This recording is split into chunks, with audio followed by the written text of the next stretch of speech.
Hello and a very warm welcome. You're watching Gravitas. I'm Molly Gambhir. Starting off with some breaking news coming in.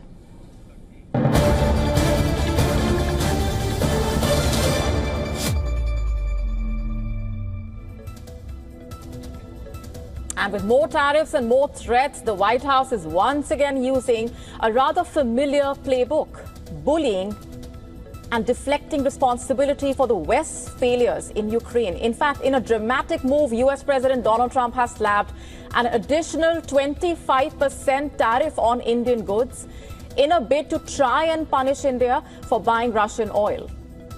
You heard that right. Donald Trump has imposed an additional 25% tariff on Indian goods, and the move comes hours after talks between Washington and Moscow over the Russia-Ukraine war failed to actually yield a breakthrough. And the new levy, which will be stacking on top of a 25% country-specific tariff, is set to be implemented overnight, will take effect within 21 days. 21 days. Remember, Donald Trump has given Moscow an August 8 deadline to reach a ceasefire or face potential sanctions. He has threatened trading partners with so-called secondary tariffs to discourage purchases of Russian energy. But here's the deal. This is not about oil.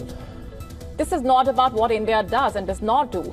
This is about Washington's frustration and its own failure to bring the war in Ukraine to an end. So instead of asking hard questions at home, in a way, Donald Trump is pointing fingers at India. And on Tuesday, in an interview with CNBC, he said, and I'm quoting, "They are fueling the war machine. If they are going to do that, I am not going to be happy," quote unquote.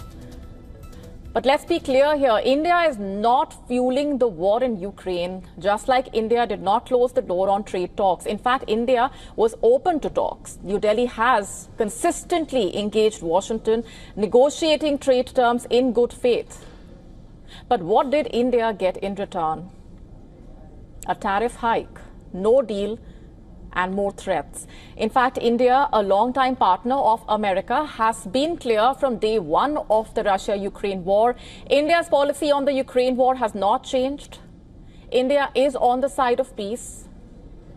You look at any quote, any news report, any soundbite, from bilateral meetings to multilateral summits, you will find India consistently uttering these words on the Russia-Ukraine war. India is on the side of peace, and India has offered to help talk and also supported de-escalation of the tensions over the war.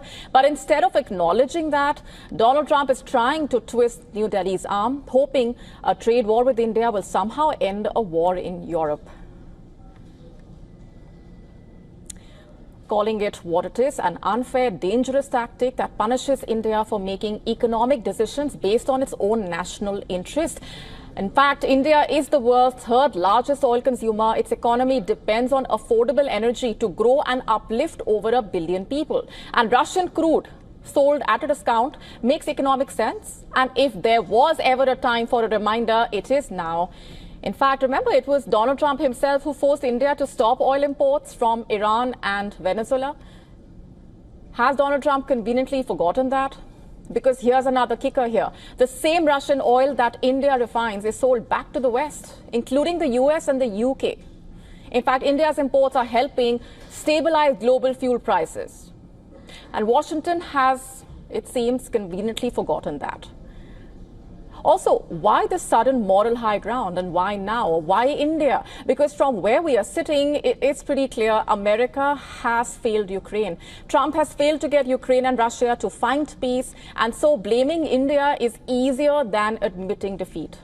India's ties with Russia run deep, from defense deals to decades of diplomatic trust. But that has not stopped India from strengthening relations with America as well. And New Delhi has bought more arms from Washington in recent years. In fact, joint Quad partnership stood as a democratic counterweight in the Indo-Pacific. But what about this tariff move? In a way, it threatens to undo all of that. Trump's trade war is short-sighted, it's also dangerous, and India is not a pawn in someone else's war, not a scapegoat for West's problems and failures, and certainly not a country that will buckle under pressure. And if peace is truly the goal here, then it's time that Donald Trump stopped waging trade wars. In fact, in the latest, India has officially responded to US President Donald Trump's latest tariff salvo. The Ministry of External Affairs calling the move, I'm quoting, unfair, unjustified, and unreasonable, quote unquote. And in the strong statement, India says it will take all necessary steps to protect its national interests, making it clear that energy security for 1.4 billion Indians cannot be compromised. Let's go straight across now to Susan Teherani, who's with us, who's been tracking those developments in the United States. Susan, first up, contextualize for our viewers what's happening here. A lot has happened, in fact, in the last 24 hours. We've been decoding Donald Trump's statements where he was also asked to explain and to give a response on U.S. importing from Russia. And he said that he will get back to the reporter. So that is also something that we've been talking about. Tell us more about the latest move. Yeah, and that's where most of the criticism really comes from, is a sort of this perception that the United States and Europe, to a certain extent, is really pursuing a policy of hypocrisy when it comes to dealing with Russia. We have a little more information about what this executive order entails since we got it from the White House. It's 25% ad valorem tariff, which means a tax on the value of goods on all Indian imports here in the United States. And this applies in addition to any existing tariffs. So 25%, that's 50%. As you mentioned, it kicks off 21 days after the order is signed. There are some exemptions, however. It doesn't apply to goods that are already protected under specific national security rules and under certain exemptions in prior executive orders, and certain U.S. foreign trade zone articles admitted under quote-unquote domestic status. However, the order also specifically names the date as September 17th as a cutoff for certain but not all exemptions. Now, this, of course, what does this mean? Well, India exporters may now face a disadvantage in the U.S. market due to this extra 25% tariffs affecting sectors like textile, pharmaceuticals, garments, and IT hardwire. But as you also alluded to, it could also really dampen relations between India and the United States in other areas, especially since India has been such a reliable partner and a counterbalance to China. So again, as you mentioned, a lot of questions at hand, but it all really does come down to how the United States and the Trump administration in particular is sort of left in somewhat of a quagmire when it comes to dealing with the Russia-Ukraine war. Yes, and the U.S. president has expressed frustration with the Russian leader Vladimir Putin multiple times. Tell us more about where things are expected to go from here as far as those talks with Moscow are concerned. Right. So we do know that Steve Witkoff was in Moscow. He held talks with Russian officials. Vladimir Putin himself said that these talks are constructive. How many times have we heard that, considering the fact that just shortly before and after, during these talks, Zaporizhia nuclear power plant was attacked in Ukraine? So the Russia war machine isn't abetting. There isn't any even kind of a temporary ceasefire as these talks go on. One of the concerns that some policymakers, even on the Republican side here, had was that, India is a very reliable partner for the United States, not just in terms of trade, but in other areas. And to give, a country like China, who's also very close to Russia, a 90-day grace period with the tariffs, and then sort of go after India as the easier target, may not be a very smart policy from the Trump administration. But nonetheless, yes, as you mentioned, despite the fact that talks are ongoing, there really isn't any light at the end of the tunnel to find any kind of negotiated settlement, at least for now, in the Russia-Ukraine war. All right, we're leaving it there for the moment. Susan Teherani, thanks very much for getting us those updates. How much would you pay to stay at the place of your choice? Of course, any trip costs money, but we are talking about something different here. According to the U.S. State Department, President Donald Trump's administration will require visa applicants from Zambia and Malawi to pay bonds up to $15,000 for some tourist and business visas under a pilot program launching in 2 weeks. Listen to this first.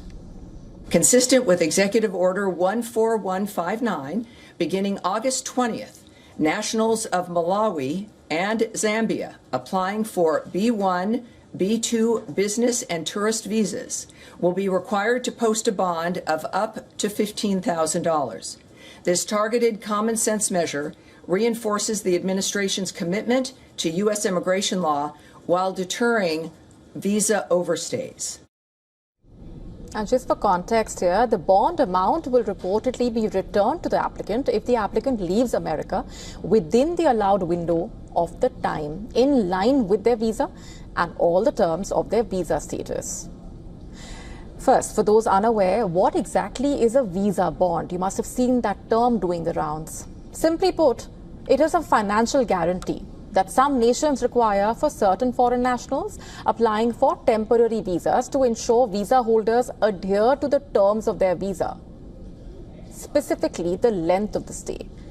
A State Department spokesperson had earlier said that countries would be identified based on high overstay rates, screening and vetting deficiencies, concerns regarding acquisition of citizenship by investment without a residency requirement, and foreign policy considerations. Now, just to zoom out and contextualize this for you, look at the larger scheme of things. What is this all about? And why is such a move being made in the first place?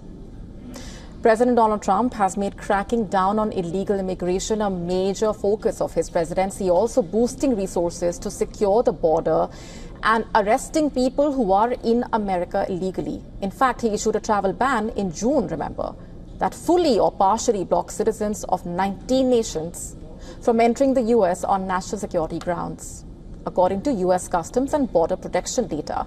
From the fiscal year 2023, numerous countries in Africa, including Burundi, Djibouti, also had high overstay rates. Just for the specifics here, in the latest move, the State Department notice had said on Tuesday that visa holders who have posted a visa bond must arrive and depart America via 3 specific ports of entry, which it listed out. And it also warned that if such travelers arrive or depart from anywhere else, they could be denied entry or their departure may not be appropriately registered. And shifting focus to Gaza now, US President Donald Trump seems to have given the green light for the Israeli takeover of Gaza.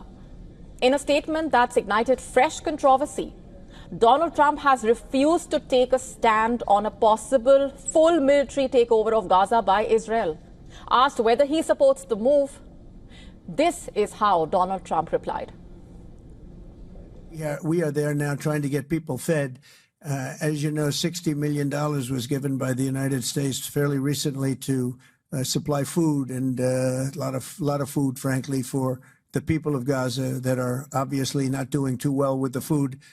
And I know Israel's going to help us with that in terms of distribution and also money. We also have the Arab states are going to help us with that in terms of the money and possibly distribution. So that's what I'm focused on. As far as the rest of it, I really can't say. That's going to be pretty much up to Israel. That's going to be pretty much up to Israel, quote unquote. That's what Donald Trump said. His comments come amid growing speculation that Israel is preparing for a complete ground occupation of Gaza, a plan that is reportedly favored by the Israeli Prime Minister. In fact, on Tuesday, Netanyahu met with top security officials behind closed doors for over 3 hours. Israeli media now reporting that a full-scale military occupation is on the table, but not without pushback. Like we told you last night, Israel's army chief of staff, Eyal Zamir, seems to be against it. He is said to have issued a stern warning. A full occupation, according to the Israeli army chief, would be like walking into a trap. Instead, Zamir has suggested more targeted encirclements of Hamas strongholds in places like Gaza City, as well as refugee camps that are densely populated areas where Israeli hostages are believed to be held. But the Israeli defense minister has been quick to strike back. He wrote on social media, I'm quoting here, the chief of staff may express his views, but once the political ranks decide, the IDF will execute those orders with determination. Netanyahu is now expected to convene his war cabinet again on Thursday to finalize the next possibly decisive phase of the war. And all this as the world watches on in horror, looking at what's unfolding in Gaza. Earlier this morning itself, Palestinians in Gaza City cleared the debris and rubble that was caused by an overnight Israeli strike that hit the area surrounding a UNRWA clinic. The building had been warned of a strike, in fact, and those in it evacuated earlier in the day. Meanwhile, people mourned their loved ones who were killed while trying to secure aid yesterday and held funerals outside the Al-Shifa hospital.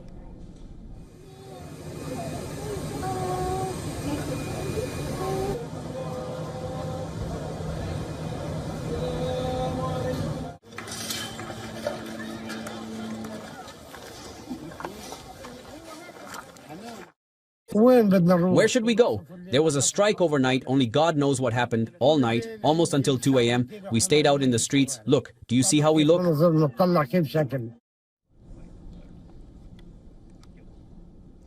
Remember, the war in Gaza began when Hamas killed 1,200 people and took 251 hostages in that attack on southern Israel on the 7th of October 2023. Less than 2 years. In fact, Israel's offensive against Hamas in Gaza has continued. It has since killed more than 60,000 Palestinians. Much of the tiny coastal enclave has been devastated. Homes, schools, mosques, hospitals have been reduced to rubble. Most of the population has been displaced multiple times. Aid groups saying residents are on the verge of famine. Even aid distribution sites have become a scene of death and destruction in a way. On Monday, dozens of people were killed or injured as crowds rushed towards food distribution points and airdropped parcels. Many of the casualties were taken to the Al-Abda hospital after being directly targeted in the area near the Netzarim corridor, a military buffer zone established by the Israeli soldiers in central Gaza during the war. But you see, it's not just the Palestinians who are paying the price of the war. A shocking new video released by Hamas this week showed Israeli hostage Eviatar David, gaunt and frail. He was reportedly forced to dig his own grave. Donald Trump, speaking to reporters, had described the footage as horrible.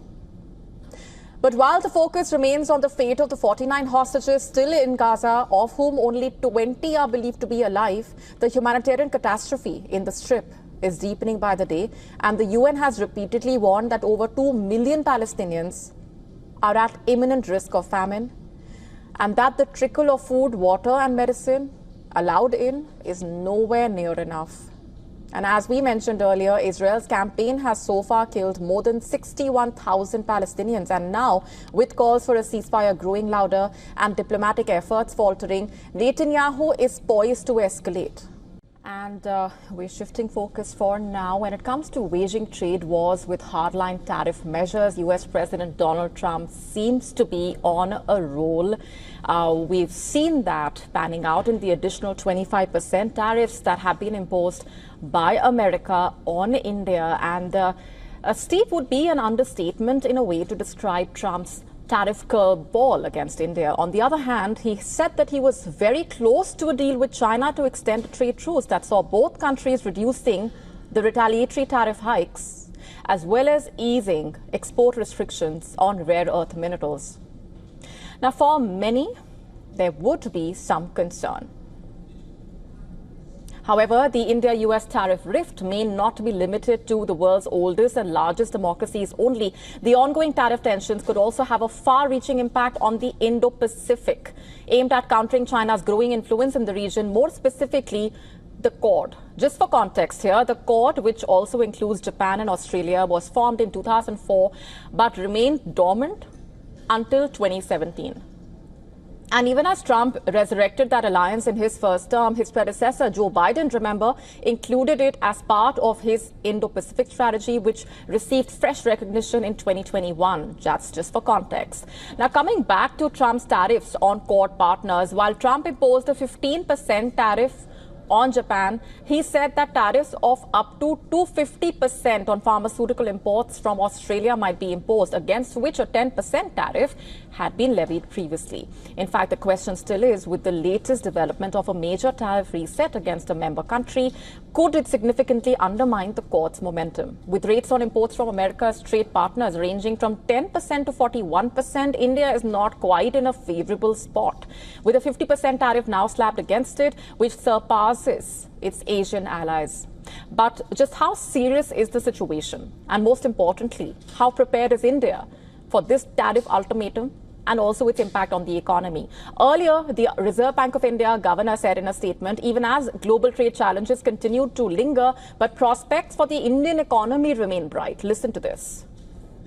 Geopolitical uncertainties have somewhat abated, even though global trade challenges continue to linger. Over the medium term also, the Indian economy holds bright prospects in the changing world order, drawing on its inherent strength, robust fundamentals, and comfortable buffers. Now, the question also is, will that now stand changed with the tariff percentage now increased? In fact, will the ripple effect also be felt by other member countries of the Quad? One thing is for sure as of now, at the other end of will he, won't he, when it comes to imposing or suspending sanctions or making critical decisions that impact global trade and bilateral ties, Donald Trump certainly is his own boss. Someone who only and only listens to himself. And the cost of this will very well be borne by America's trading partners and, to a certain extent, Americans as well.